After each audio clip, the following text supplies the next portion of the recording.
បងប្អូនទាំងអស់គ្នាថ្ងៃនេះមិនមែនតែងខ្លួនដើរលេងណាចាគឺតែងខ្លួនតែរើសក្របខួរក្បាល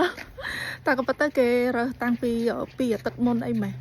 ឥឡូវហ្នឹងអត់ដឹងថានៅមានអត់ទេណាដល់ដើរទៅមើលសិនពួកឥឡូវហ្នឹងគឺដល់រដូវ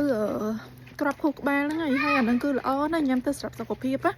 ហើយស្រាប់យើងស្រកគីឡូអីក៏ល្អដែរអញ្ចឹងឥឡូវតោះយើងនេះគឺទេសភាពចានៅតាមផ្លូវផ្ទះខ្ញុំដែលខ្ញុំដើរទៅរើសក្របខួរក្បាលហ្នឹងគឺបែបហ្នឹងឯងនិយាយរួមទៅឥឡូវហ្នឹងគឺចូលដល់រដូវស្លឹកឈើជ្រុះស្អាតណាស់បងប្អូនអើយហើយខ្ញុំថាទៅថតទេសភាពក្នុងភូមិឲ្យបងប្អូនមើលដែរតែអត់បានដើរថតទេដោយសាររវល់ពេកហើយឥឡូវហ្នឹងស្លឹកឈើជ្រុះអស់ហើយចាពេល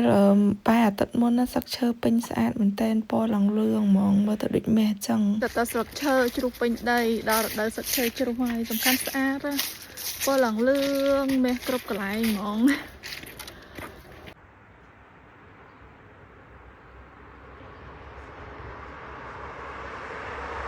ដើមមកដល់ហើយដើមដល់រៀងហត់បន្តិចតែអត់អូយមានមួយនេះបងប្អូននេះគ្រាប់ហ្នឹងណាចាគ្រាប់ហ្នឹងឥឡូវហ្នឹងវាចិត្តអស់ហ៎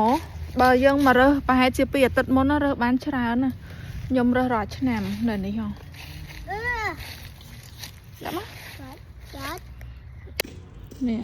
គ្រាប់ហ្នឹងអូយបានប៉ុណ្នេះ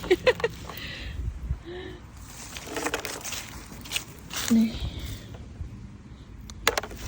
នៅនេះសបោណាបងប្អូនក៏ដើមនឹង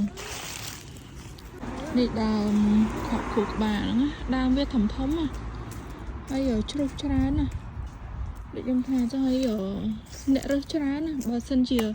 សាលាអត់តាន់វ៉ាកងណាគ្រូទៅនាំសិស្សគេដើររើសចឹងណា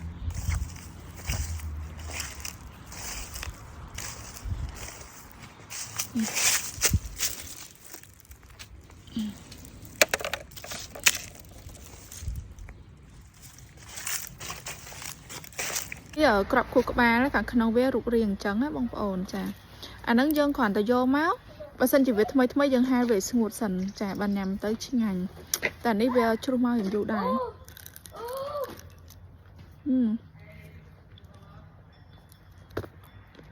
កុំឲ្យប៉ះអាននេះ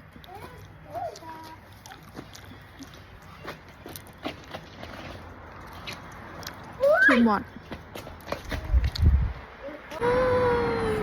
មួយឆ្នាំលឿនណាស់ចិត្តដាច់ឆ្នាំទៀតហើយមើលតដើមឈើនេះលឿងគ្រប់កន្លែង